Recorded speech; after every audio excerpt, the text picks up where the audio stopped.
Hey, what's up guys, my name is Zes and welcome back to another episode of Dirty Bomb. Today we're going to discuss the new Vogue update. Finally here, we have been teased for weeks now, we have seen a lot of stuff on the Dirty Bomb forums and Twitter.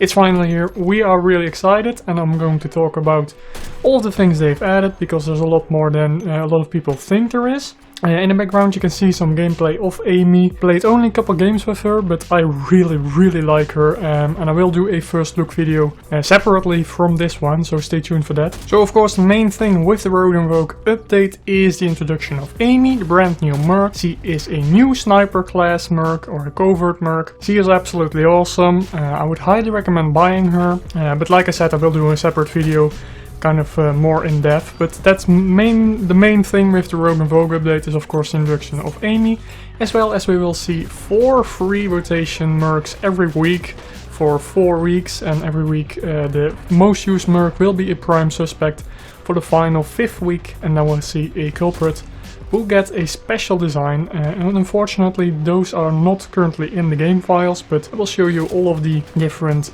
culprit designs for all of the mercs that are available, and there's 16 in total, which kind of sucks because there is no Aimee, no Skyhammer and no Aura. So the first thing that they added in this update is now that you can see your progression with all of your badges that you've earned.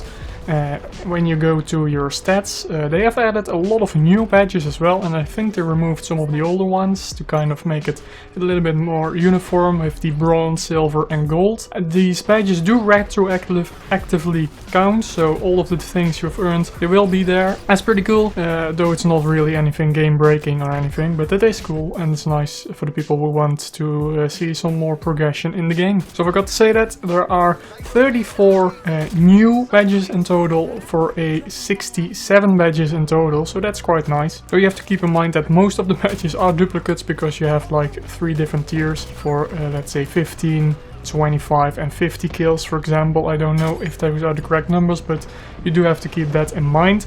As well as there are Steam achievements, which currently are extremely easy, and I mean really easy. You probably get all of them like in a few matches playing, but they will kind of expand on that in the future, so I think that's really nice. So then some of the matchmaking in the competitive scene. Now we have an estimated time for queuing.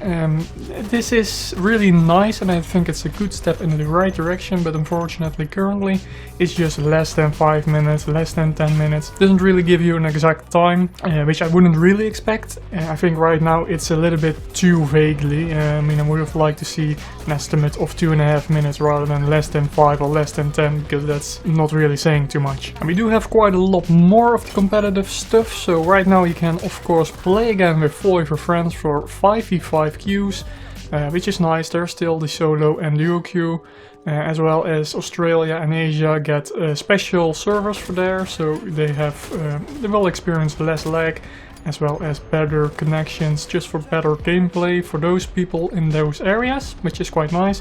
Servers are hosted in Singapore, which I think is a little bit in the middle there. And then another thing, and it's really excited, especially for this event, more on that later, because of all the high costs, now we get 100% extra credits in competitive, as before we only got 50%, so with the credit booster you could potentially earn quadruple the amount of credits, so it is really nice because of the base fee is quite low. I believe it's something between 12 and 15 credits a minute, so if you can bump that up to 45 to 60, that's pretty good. So those were more of the competitive gameplay changes. Now we are going to look at the new actual gameplay features. So there's a new audio system called Reverb, and this makes it where a lot of the guns have a more immersive sound. All of the sounds reflect from the walls. If you're shooting inside, it sounds differently. Also the mercs screaming, it sounds kind of like echoey, which I think is really cool. There are some people on the forums that hate it and are asking if you can turn it down. I don't know if you can turn it off. Personally, I don't think you could, because it might give advantages or disadvantages for people. I don't know. I think it's really cool and I quite like it. So then some of the balance changes. Because of Aimee and she is a sniper, they only change snipers in this patch, which I think is quite nice because all of the other guns I feel like are quite balanced, though I thought the snipers were overall pretty balanced as well. But for all of the snipers to remove the idle sway while moving, so it makes an easier aim, I think this wasn't really necessary, but hey, I'll take it. I really like sniping, as well as they removed the random crosshair offset adjustment, so sometimes that was a little bit finicky when you're scoping in, so they removed that.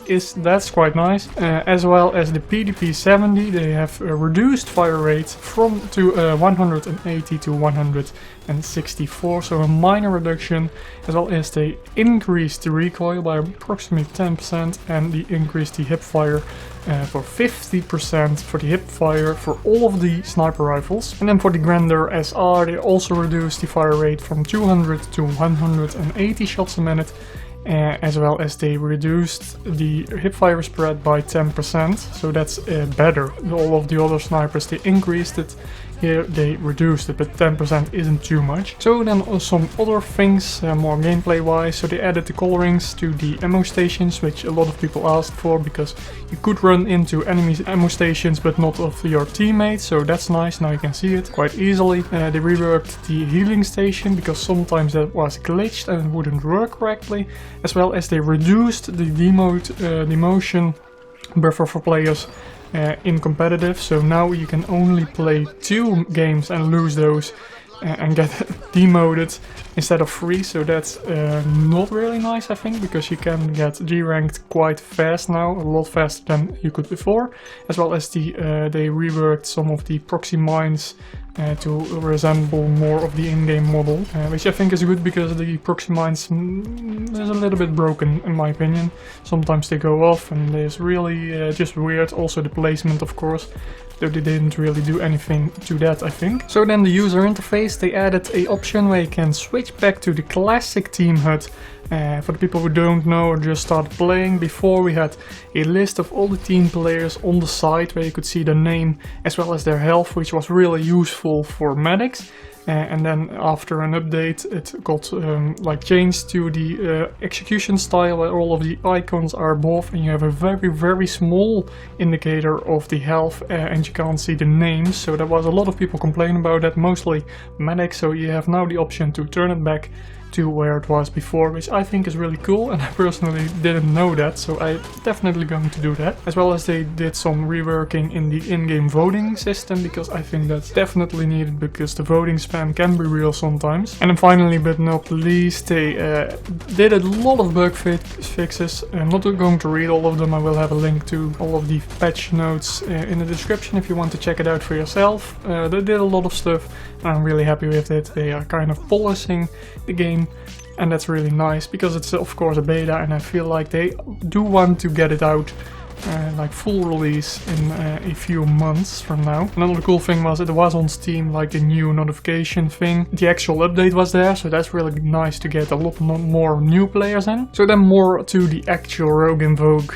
event itself. So of course you can now earn the decryption cycles, which I believe it's pretty low, like rate a minute. I believe it's somewhere between 1 and 2. Of course you can buy the trinket for $5 and get 10% increase, which you won't really notice it, I think, but it is a very nice trinket, and also gives you a small indication if you get a kill for a brief second. So there are also new 1-star missions that grant you a lot of cycles, quite a lot actually, 90 for a mission, which is a lot. That's like 4 or 5 games. As well, you can buy the cycles with in-game credits. I believe the 1000 pack is 10k, the 5250 pack is 50k, and then you get 10,800 for 100,000 credits, which is nice, but it is really expensive because, for instance, the 50k pack only can buy you 15 cases with each 1% of a special card. So yeah, it is expensive if you want some cards, and they really push to spending money in this event, and that's, I think a lot of people are agreeing with that. It is really a cash grab kind of, or you need to grind a lot to get some cards without spending real life money. Also there are the boosters, of course, that you can buy for 1250 each, and they can stack up to 10. Don't know really how they increase your chance. I've heard that when you buy them and you do get a case that they will reset, so if that's true then I don't really know. I wouldn't buy them before they release like actual statistics, because they are really expensive, and for full stack you could buy, I believe, 41 cases, which pretty big chance of getting like a decent card, and also you have a chance to get golds or kobolds or whatever, so don't know really what's up with that. As well as they released the culprit case, which you can buy for 500 cycles, which is quite cheap. I don't know, I think you can only buy one, and then at the end of the event, the culprit, you will receive one special card, so alongside with like the Rogue and Vogue cards, you will get an extra special card with the culprit design, which is really nice. So then we also have 3 more new in-game purchasable trinkets, which are really nice. We have the spam trap, the antivirus, and the firewall, which I think is the nicest, though the antivirus is also pretty cool. They are really expensive. I believe the spam trap is the cheapest with 600, and then it is 2000 and 4500 for the firewall, I believe, don't know, but that is extremely expensive, but definitely worth it.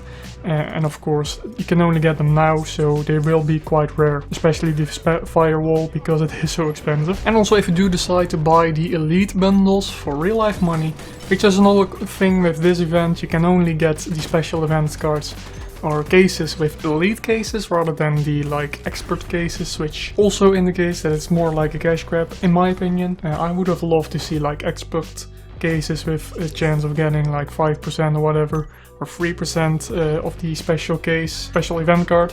But whatever, if you buy it on the first day of the new free rotation, you get 1 extra case of a 100% case. So meaning you get, if you buy the 45 euro pack, you get 10 cases with each 10% chance of a special card, and 2 extra 100% event cards, so that's really nice. And then the last thing is of course the Vengeance pack, which includes Aimee and an Obsidian card of the culprit. So at the end of the 5 weeks we'll see who the culprit is, and then you get an Obsidian card for that merc, as well as of course you get now access to Aimee for 15 euros or $15, which I think you pay basically 5 euros for an Obsidian card, which I can live with. I mean, normal elite case is 5 euros if you buy just one, and you have 80% chance of getting a silver, so I think that's quite nice. But it is kind of a shame that you can buy it separately, because a lot of people buy Aimee with in-game credits and they really feel like it's a $15 case, so I can see the opinion on both sides. I would have loved to see the case being purchasable for just separately. So yeah, that's basically everything with the Rogue and Vogue update. Really like it, though I think it's a really grindy, and it is a kind of a cash grab, because there is just so little chance of you getting actually a special card, but they do look absolutely sick.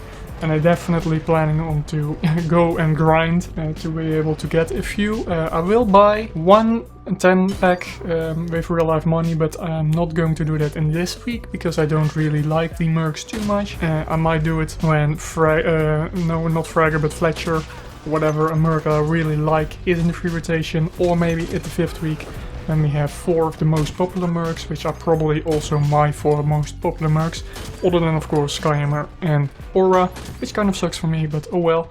So please leave a like if you liked it, subscribe if you haven't already. Thanks for watching, I'll see you in the next one. Mission accomplished, but you made that look hard work.